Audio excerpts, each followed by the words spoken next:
प्रांताधिकाऱ्यांच्या हस्तक्षेपानं तणाव निवळला. आंदोलन अंकुशचं उपोषण तात्पुरतं मागं. 25 जूनला जिल्हाधिकाऱ्यांच्या उपस्थितीत निर्णायक बैठक.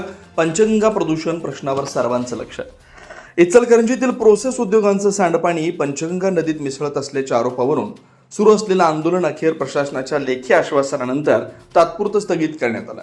प्रांताधिकारी दीपक शिंदे यांनी आंदोलकांच्या मागण्यांबाबत सकारात्मक भूमिका घेत 25 जून रोजी जिल्हाधिकाऱ्यांच्या अध्यक्षतेखाली संयुक्त बैठक आयोजित करण्याचं आश्वासन दिल्यानं आंदोलन अंकुशचे धनाजी चुडमुंगे यांनी उपोषण मागे घेतल्याची घोषणा केली.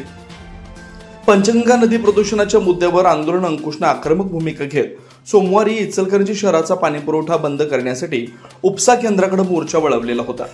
मात्र पोलिसांनी आंदोलकांना रोखल्यानं तणाव निर्माण झाला.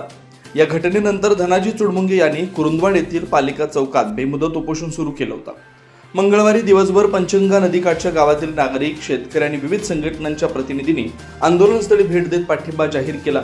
बुधवारी चक्काजाम आंदोलनाचा इशारा दिल्यानं परिस्थिती अधिक चिघळण्याची शक्यता निर्माण झाली होती. याची गंभीर दखल घेत प्रांताधिकारी दीपक शिंदे यांनी रात्री आंदोलनस्थळी भेट देऊन आंदोलकांशी सविस्तर चर्चा केली. चर्चेनंतर 22 आणि 23 जून रोजी प्रोसेस उद्योगांकडून सांडपाणी शेतीसाठी वापरण्यात येत असल्याचा दावा प्रत्यक्ष पाहणीद्वारे तपासण्यात येईल. तसेच 25 जून रोजी जिल्हाधिकाऱ्यांच्या अध्यक्षतेखाली आंदोलक, प्रोसेसधारक आणि महापालिका प्रशासन यांची संयुक्त बैठक आयोजित करण्यात येईल असं लेखी आश्वासन देण्यात आलं. या आश्वासनानंतर आंदोलन स्थगित करण्यात आलं असलं तरी आगामी बैठकीत नदी प्रदूषणाच्या प्रश्नावर ठोस आणि समाधानकारक निर्णय न झाल्यास पुन्हा तीव्र आंदोलन छेडण्याचा इशारा आंदोलन अंकुशनं दिला. प्रशासनाच्या मध्यस्थीनंतर सध्या संघर्ष टळला असला तरी पंचगंगा नदी प्रदूषणाचा प्रश्न अद्याप कायम आहे. त्यामुळे 25 जून रोजी होणाऱ्या बैठकीत कोणता मार्ग निघतो याकडे आंदोलकांचं, पंचगंगा काठच्या गावातील नागरिकांचं लक्ष आहे. धनाजी चुडमुंगे म्हणाले, प्रांताधिकाऱ्यांनी प्रत्यक्ष पाहणी आणि जिल्हाधिकाऱ्यांच्या उपस्थितीत बैठक घेण्याचं लेखी आश्वासन दिलंय.